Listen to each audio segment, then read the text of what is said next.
નમસ્કાર, ગુજરાત ન્યૂઝના લોકપ્રિય કાર્યક્રમ કરંટ ટોપિકમાં હું અજયસિંહ આપનું સ્વાગત કરું છું. મિત્રો, બજેટ રજૂ થવાના હવે માત્ર ગણતરીના દિવસો બાકી છે, ત્યારે આ બજેટના 3 શબ્દ ઉપર એક વર્ષની ઇમારત જણાતી હોય છે. સામાન્ય માણસ હોય, મોટા ઉદ્યોગકાર હોય કે દરેક વ્યક્તિને બજેટ ઉપર એક મીટ ઉડાડતી હોય છે. કારણ કે બજેટ અંદર ઘણા બધા એવા મુદ્દાઓ હોય છે કે જેની અંદર વિકાસની વાત થતી હોય છે. કોઈને કોઈ એવી વાતો હોય છે કે જે વિકાસને લઈને વાત કરવામાં આવતી હોય છે. અંતે એક ધ્યેય જ હોય છે, સરકારનો વિકાસ. દરેક વ્યક્તિનું બજેટ હોય છે, દરેક રાજ્ય સરકારનું બજેટ હોય કે કેન્દ્ર સરકારનું બજેટ હોય, દરેક વ્યક્તિ પાસે પોતાનું બજેટ હોય છે. આજે આપણે રાજ્ય સરકારના બજેટની કે કેન્દ્ર સરકારના બજેટની વાત કરી છે કે બજેટમાં કોરોના કાળ પછી કયા એવા મુદ્દાઓ છે કે જે હોવા જોઈએ. બજેટ અંતર્ગત ઘણા બધા એસોસિએશન સાથે, ઘણા બધા ચેમ્બર સાથે આપણે ચર્ચા કરી છે. આજે મારી સાથે ખાસ બજેટને લઈને ચર્ચામાં ઉપસ્થિત છે હરીશભાઈ ચાંદ્રા, કે જે પોતે મેનેજિંગ ડિરેક્ટર છે અતુલ મોટર્સ, અને સાથે શ્યામભાઈ રાયચુરા, કે જે પોતે મેનેજિંગ ડિરેક્ટર છે આન ગ્રુપના. આ બંનેનું મહાનુભાવનું અમારા સ્ટુડિયો પર સ્વાગત છે.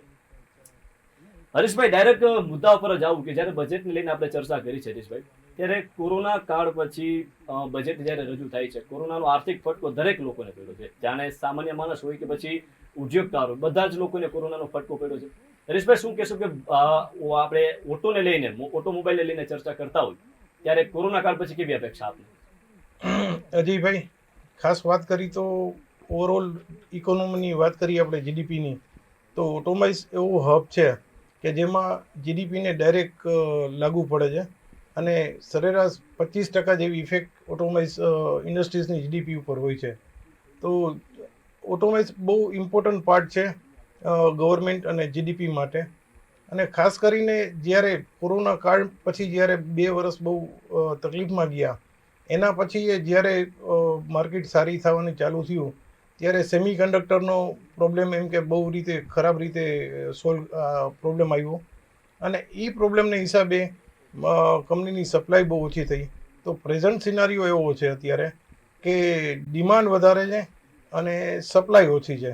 ઘણા બધા મોડેલમાં તો એવું છે કે જે 8-8 મહિના સુધી વેઇટિંગ ચાલે છે. એટલે ઓટોમોબાઈલ્સમાં અત્યારે ડિમાન્ડ વધારે છે, સપ્લાય ઓછી છે ડ્યુ ટુ સેમી કન્ડક્ટર. અને ફ્યુચરે અત્યારે 3 મિલિયન જે છે એ ભવિષ્યમાં એવું જોવાય છે કે 2025 સુધીમાં નિયર અબાઉટ 6 મિલિયન વ્હીકલનું માર્કેટ કન્ટ્રીમાં થઈ જશે.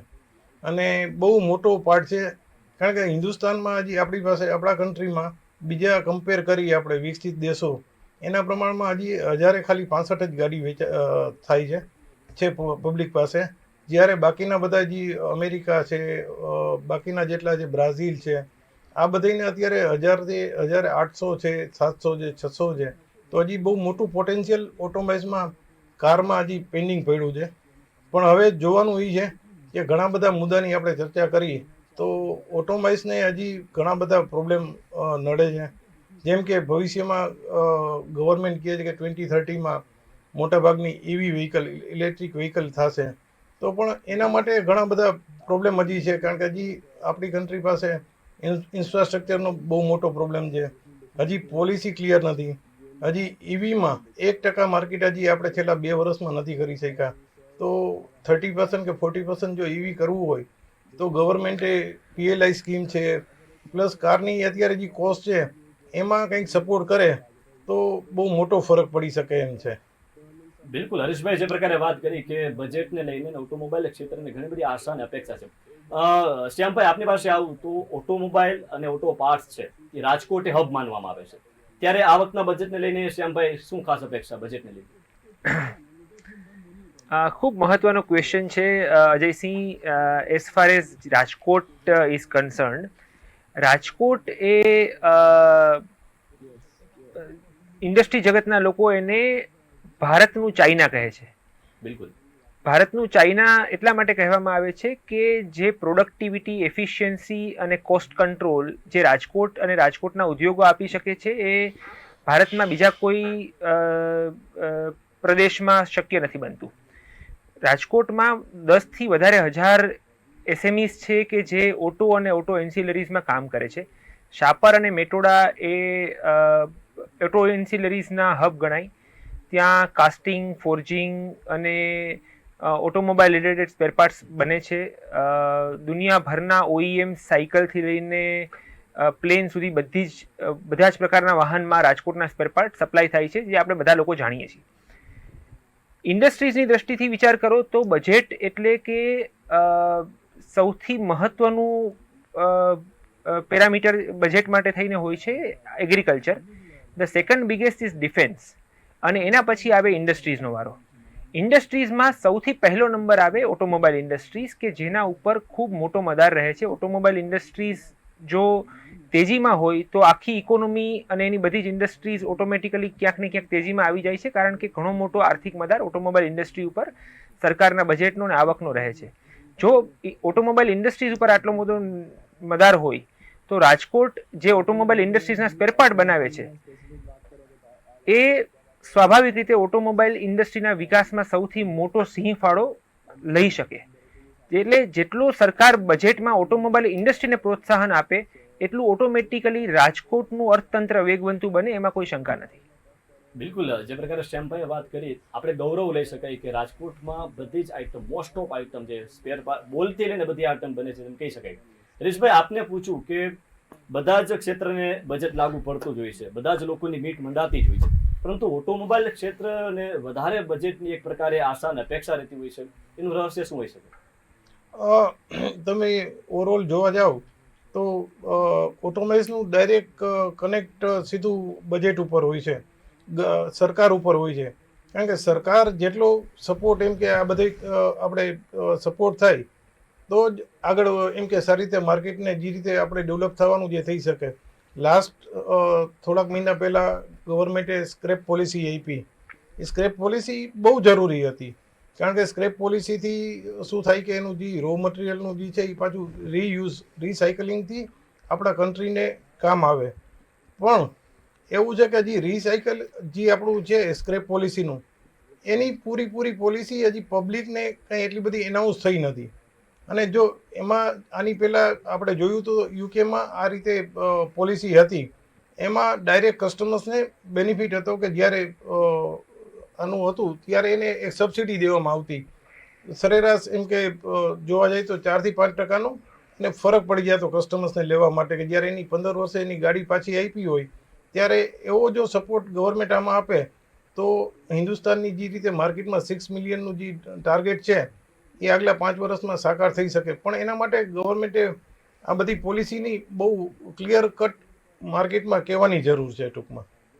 બિલકુલ, હરીશભાઈના જવાબ પરથી શ્યામભાઈ એક પ્રશ્ન એવો પણ થાય કે ઇલેક્ટ્રિક વ્હીકલ ઉપર જે સરકાર ભાર આપે છે, ઇલેક્ટ્રિક વ્હીકલ શું સફળ થઈ શકે ભારત દેશની અંદર, કે શું લાગી રહ્યું છે? ને બજેટમાં જો સરકાર ખુદ ઇલેક્ટ્રિક વ્હીકલ પર ભાર આપે છે તો એવું આપણે અપેક્ષા રાખી શકીએ કે બજેટમાં કંઈક ઇલેક્ટ્રિક વ્હીકલને લઈને કંઈક નવી વાત કરવામાં આવતી હશે? શ્યામભાઈ. જરૂર. અહીંયા અજયસિંહ, હું 2 વાત ઉપર તમારા ક્વેશ્ચનનો જવાબ આપીશ. પહેલું બાબત છે ઇલેક્ટ્રિક વ્હીકલ ભારત દેશમાં સફળ થઈ શકે. બીજું છે સરકારના બજેટમાં જે અભિગમ હોય ઇલેક્ટ્રિક વ્હીકલ પ્રત્યેનો, એનાથી ઇલેક્ટ્રિક વ્હીકલને શું સપોર્ટ મળી શકે. પહેલા ક્વેશ્ચનનો જવાબ આપું તો કોઈ પણ દેશનું અર્થતંત્ર અને દેશની પ્રાથમિકતા ડોમેસ્ટિક વીજળી, એટલે કે ઘરે ઘરે વીજળી પહોંચે અને 24 કલાક વીજળી પહોંચે ઘરના ડોમેસ્ટિક યુઝ માટે થઈને, લાઇટ, પંખા, એર કન્ડિશન, ટીવી વગેરેના યુઝ માટે થઈને 24 કલાક વીજળી મળી રહે, એ પહેલી પ્રાથમિકતા હોય. આ પ્રાથમિકતા પૂરી થાય પછી બીજી પ્રાથમિકતા આવે કે ખેતીને 24 કલાક વીજળી મળે. આ ખેતીને 24 કલાક વીજળી મળી જાય એના પછી આવે ઇન્ડસ્ટ્રીઝને વીજળી મળે, કારણ કે ઇન્ડસ્ટ્રીઝ રોજગારીમાં ખૂબ મોટું સાધન છે. આ ત્રણેય પ્રાથમિકતા પૂરી થાય પછી ખરેખર ઓટોમોબાઈલ્સનો વારો આવે.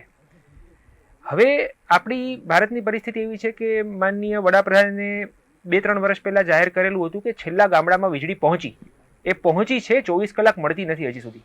ગુજરાત આપણે ખૂબ ફોર્ચ્યુનેટ છીએ કે આપણને 24 કલાક ડોમેસ્ટિક વપરાશ માટે અને સારો એવો સમય ઇન્ડસ્ટ્રીઝ અને ખેતીલાયક ઉપયોગો માટે પણ વીજળી મળે છે. પણ ભારત આખામાં આવું નથી. આપણે લોકો પાસે સાંભળીએ છીએ કે ડોમેસ્ટિક વપરાશ ઇવન ગામડાઓમાં વીજળી વહી જાય છે, ખેતી માટે પણ 1-2 કલાક જ માંડ વીજળી મળે છે, અને ઇન્ડસ્ટ્રીઝ પણ ક્યાંક ને ક્યાંક વીજળીના પ્રયોજનના હિસાબે હેરાન થાય છે. અધરવાઇઝ મોટી ઇન્ડસ્ટ્રીઝને પોતાની વીજળી પોતે ઉત્પન્ન કરી લેવાની ફરજ પડે છે. તો આ સિચ્યુએશનને જોતા ઇલેક્ટ્રિક વ્હીકલ એ સામાન્ય રીતે પ્રાથમિકતા ન હોવી જોઈએ. પણ વિકસિત દેશોનું પ્રેશર, ક્યાંક ને ક્યાંક ભારત સરકારે પોતે એન્વાયરમેન્ટ ફ્રેન્ડલી હોય એવો અભિગમ રાખવો પણ પડે અને દુનિયાને બતાવવો પણ પડે. આ પહેલું રીઝન. બીજું, ક્યાંક ને ક્યાંક આપણી જે પેટ્રોલની ઇમ્પોર્ટ અને એનો એક મેજર ઇકોનોમિકલ ફેક્ટર છે જે લગભગ લોકોને ખબર છે. ત્રીજું, ક્યાંક ને ક્યાંક આપણી એન્વાયરમેન્ટ અને પ્રદૂષણ મુક્ત શહેરોની પ્રાથમિકતા એ ત્રીજું રીઝન થઈ જાય છે જેના માટે થઈને ઇલેક્ટ્રિક વ્હીકલની જરૂર આપણને પડે છે. અને આ બધા કારણોસર ગવર્મેન્ટ ઇકોસિસ્ટમ આખી ડેવલપ થાય, ઇલેક્ટ્રિક વ્હીકલના સ્પેર પાર્ટ, એની બેટરી, એના ડીલરો, વાહનો બનતા થાય એના માટે થઈને ક્યાંક ને ક્યાંક સબસિડીઝ ઇલેક્ટ્રિક વ્હીકલ ઉપર આપે છે. આગળ જતાં ધીમે ધીમે ગવર્મેન્ટ સબસિડી ઓછી કરી નાખે અને સ્વતંત્ર રીતે આ સિસ્ટમ આખી કામ કરે એવું પ્રયોજન કરે. એટલે આ સરકારનો ક્યાંક ને ક્યાંક ઇલેક્ટ્રિક વ્હીકલ પ્રત્યેનો અભિગમ થયો અને જે પ્રાથમિક દ્રષ્ટિથી સાચો અને સારો દેખાય છે. પરંતુ એનો મતલબ એમ નથી કે આવતા 10 વર્ષમાં પેટ્રોલ વ્હીકલ નહીં ઉપયોગમાં લેવામાં આવે. આજે જેમ હરીશભાઈએ કીધું કે ટોટલ 1% વાહનો જ આજની તારીખે ઇલેક્ટ્રિક છે, 99% પેટ્રોલ છે. 2025ને જોઈએ તો એ આંકડો માંડ કરીને 10% પહોંચે અને 2030માં એ કદાચ 25, 30, 40% સુધી પહોંચી શકે. પણ તો બી 60-70% વાહનો તો પેટ્રોલ રહેવાના જ. અને એમાં પણ ઇથેનોલ અને બાકીના બધા બીજા ઓલ્ટરનેટ ફ્યુલના ઓપ્શન્સ લોકો શોધી રહ્યા છે. નાવ કમિંગ ટુ કે બજેટમાં સરકારનો આના પ્રત્યેનો શું અભિગમ છે ઇલેક્ટ્રિક વ્હીકલ પ્રત્યેનો, તો સ્વાભાવિક રીતે સરકારે જીએસટી અને બાકીના બધા કરવેરા ઇલેક્ટ્રિક વ્હીકલ ઉપર ઓછા રહે ઓર ઓછા લેવામાં આવે એવો નિર્ણયો પણ લીધા છે અને રાજ્યોને નિર્દેશો પણ કર્યા છે. વધારાનો એવો પણ છે કે ઇલેક્ટ્રિક વ્હીકલ ઉપર આરટીઓનો ટેક્સ સ્વતંત્ર રીતે તમામ નાબૂદ કરી દેવામાં આવે અત્યારે જે છે, તો એનાથી પણ સપોર્ટ મળી શકે છે. જેમ હરીશભાઈ આ કહ્યું કે ભાઈ કરવેરાનો સૌથી મોટો ઇમ્પેક્ટ ઓટોમોબાઈલ ઇન્ડસ્ટ્રીઝ ઉપર પડે છે, કારણ કે કોસ્ટ ખૂબ મોટી છે.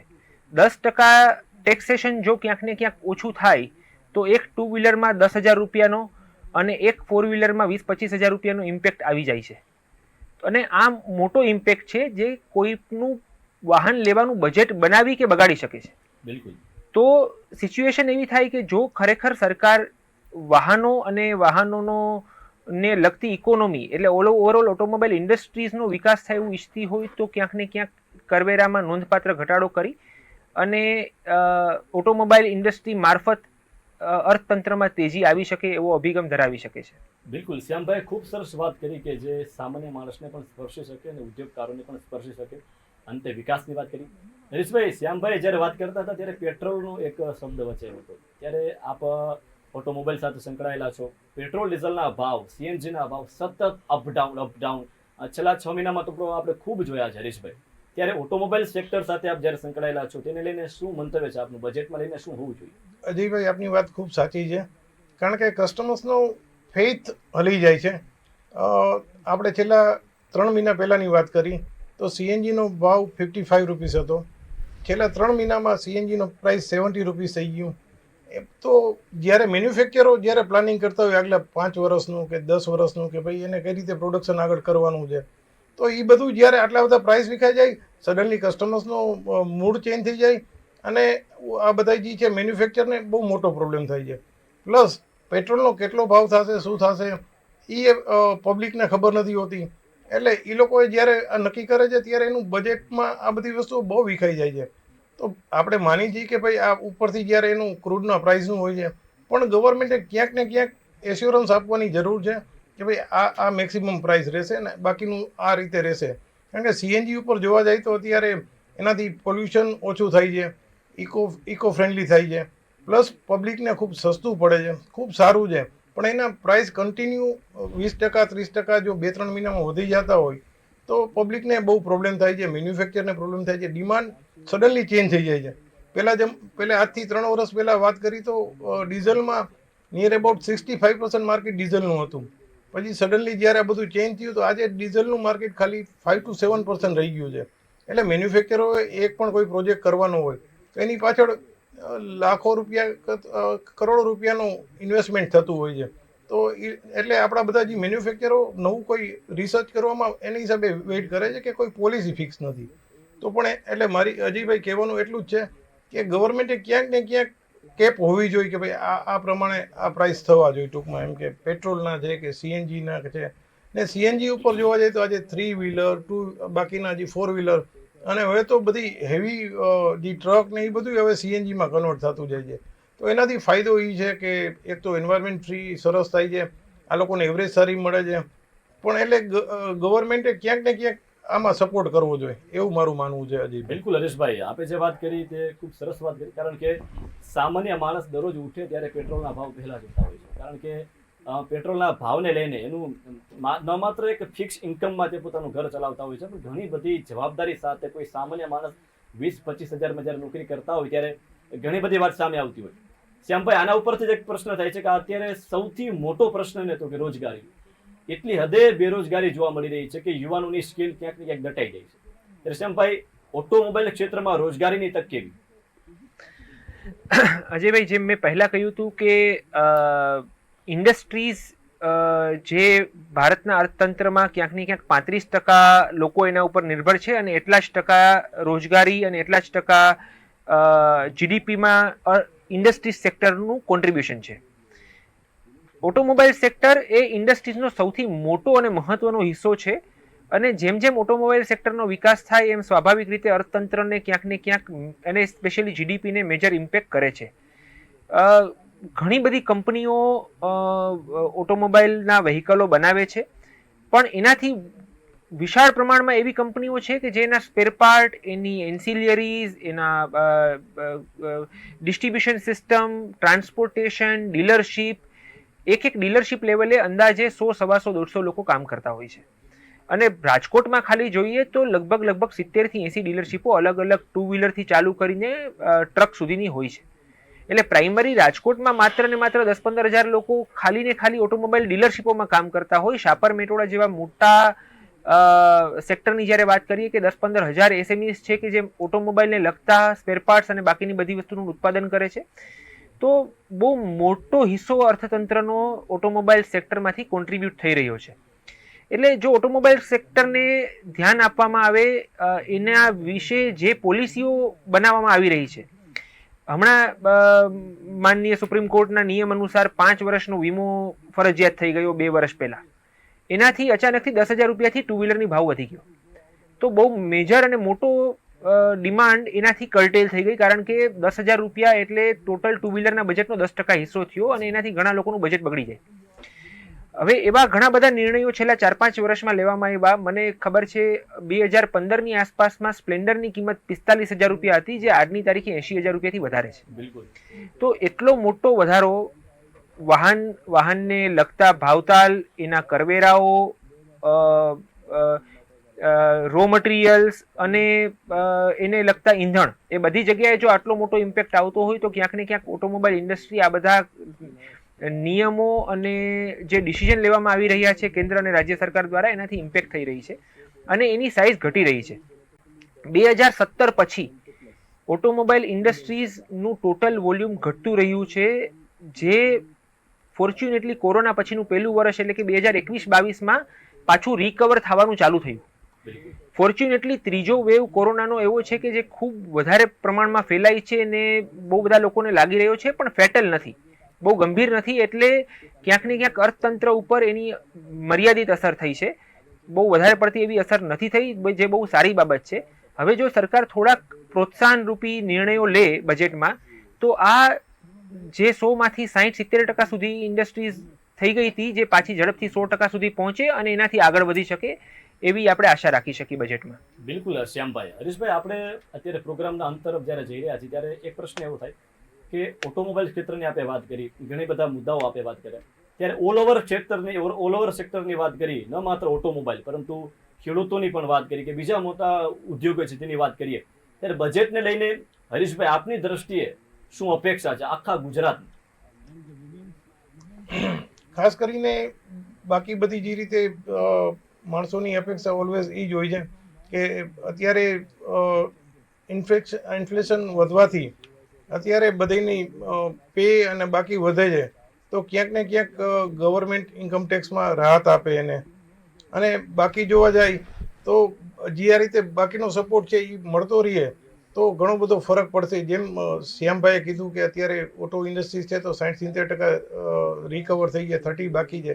તો આ રીતે બધો સપોર્ટ થાય, ઇન્કમટેક્સનું થાય, અને જીએસટીમાં જે અત્યારે હેવી છે એમાંથી જો વધારે પ્રોડક્શન થાય ને વધારે થાય ને એમાં જો જીએસટીમાં થોડોક સપોર્ટ આપે, કારણ કે અત્યારે એક પણ કાર લેવા જાય કે ટુ વ્હીલર લેવા જાય તો નિયર અબાઉટ 45% ટેક્સીસ છે.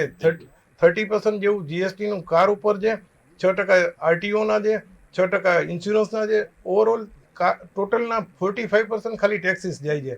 તો ગવર્મેન્ટ એમાં જો સપોર્ટ આપે તો ઓવરઓલ તો એને બેનિફિટ જ થવાનો. જેટલું પ્રોડક્શન વધારે થાય તો બાકી જીએસટી મળવાનો છે, અને ને બાકી પબ્લિકને ઇઝી થાય, ને આખું ઇકોનોમી બેટર થાય, એવું મારું માનવું છે. બિલકુલ શ્યામભાઈ, ખૂબ ઓછા શબ્દોમાં આપને પૂછવા માંગીશ કે આપની અપેક્ષા ઓટોમોબાઈલ ક્ષેત્ર અને અલગ અલગ ક્ષેત્રને લઈને શું કહેશો બજેટના ઉપર? સ્પષ્ટ એક લાઇનમાં જવાબ આપું તો જીએસટીમાં રાહત મળે, જેનાથી ઓટોમોબાઈલ ક્ષેત્રનો વિકાસ થાય. જેમ હરીશભાઈએ કહ્યું હતું કે 1000માંથી 35 લોકો પાસે જ કાર છે, 100માંથી 20 થી 25 લોકો પાસે જ ટુ વ્હીલર છે. જે વિકસિત દેશોની સરખામણીમાં આપણો આ નંબર ખૂબ ઓછો છે, અને ખૂબ મોટી વિકાસની અપેક્ષાઓ અહીંયા છે. જેમ ઓટોમોબાઈલ ઇન્ડસ્ટ્રીનો વિકાસ થાય એમ રોજગારીનો પણ વિકાસ થાય, એ બહુ સ્વાભાવિક છે. સો જીએસટીમાં સ્પષ્ટ એક વાક્યમાં જીએસટીમાં રાહત મળે તો સ્વાભાવિક રીતે આ વિકાસ શક્ય બને. બિલકુલ દર્શક મિત્રો, આજે આપણે ચર્ચા કરી રહ્યા છીએ કેવું રહેશે બજેટ. કારણ કે અગાઉ પણ મેં જેમ કહ્યું તેમ કે બજેટ ઉપર બધા જ લોકોને એક મીટ મંડાતી હોય છે. બજેટ જ્યારે રજૂ કરવામાં આવે છે ત્યારે બધા જ ઉદ્યોગકારો હોય કે સામાન્ય માણસ હોય, બજેટને આધાર પોતાનું આગલા વર્ષનું પ્લાનિંગ બનાવતા હોય છે. ઘણી બધી વાત એવી છે કે જે બજેટમાં હોવી જોઈએ, અને અંતે વાત વિકાસની છે. અને કેવું રહેશે બજેટ અંતર્ગત આપણે ચર્ચા કરી રહ્યા છીએ. અને કેન્દ્ર સરકારનું બજેટ હોય કે રાજ્ય સરકારનું બજેટ હોય, અલગ અલગ બજેટમાં પોતાની એક પરિભાષા હોય છે, પોતાની એક વાત હોય છે. અને ઉદ્યોગકારોથી લઈને સામાન્ય માણસને બજેટમાં ફાયદો થાય તેની વાત હોય છે. અને ગુજરાત તો મહત્વની વાત એ કહી શકે, ગુજરાત પાસે 1600 કિલોમીટર દરિયા કિનારો છે. ગુજરાત પાસે ઘણા બધા ઉદ્યોગ એવા છે. ગુજરાત પાસે રિલાયન્સ છે. ગુજરાત પાસે ઘણી બધી એવી ફેક્ટરી છે કે જેમાં હજારો લોકો, લાખો લોકો એમાં રોજગાર મેળવી રહ્યા છે. ત્યારે ગુજરાતના જ્યારે બજેટ રજૂ થવાનું છે ત્યારે ઘણી બધી વાત આશા રાખીએ કે જે પ્રકારે શ્યામભાઈ અને હરીશભાઈ જે વાત કહી છે તે બજેટની અંદર વાત લેવામાં આવે, એની દરકાર લેવામાં આવે, અને સામાન્ય માણસને ફાયદો થાય તેવી વાત કરવામાં આવે. તો મારી સાથે ચર્ચામાં ઉપસ્થિત હતા હરીશભાઈ ચાંદ્રા કે જે પોતે અતુલ મોટર્સના એમડી છે, અને સાથે સાથે શ્યામભાઈ રાયચુરા કે જે પોતે આન ગ્રુપના મેનેજિંગ ડિરેક્ટર છે. આ બંને મહાનુભાવો અમારી સાથે સ્ટુડિયો પર આવ્યા અને ચર્ચામાં ભાગ લીધો તે બદલ આપનો ખૂબ ખૂબ આભાર વ્યક્ત કરું છું. દર્શક મિત્રો, કેવું રહેશે બજેટ અંતર્ગત આપણે ચર્ચા કરતા રહેશું અલગ અલગ મહાનુભાવો સાથે. શું અપેક્ષા છે, શું આશા છે, કારણ કે બજેટને લઈને દરેક લોકોની એક આશા અને અપેક્ષા રહેતી હોય છે. ફરી મળીશું કરંટ ટોપિકમાં એક નવી ચર્ચા સાથે, એક નવી વાત સાથે. ત્યાં સુધી મને રજા આપો. આપ જોતા રહો ગુજરાત ન્યૂઝ, સત્યની સાથે. નમસ્કાર.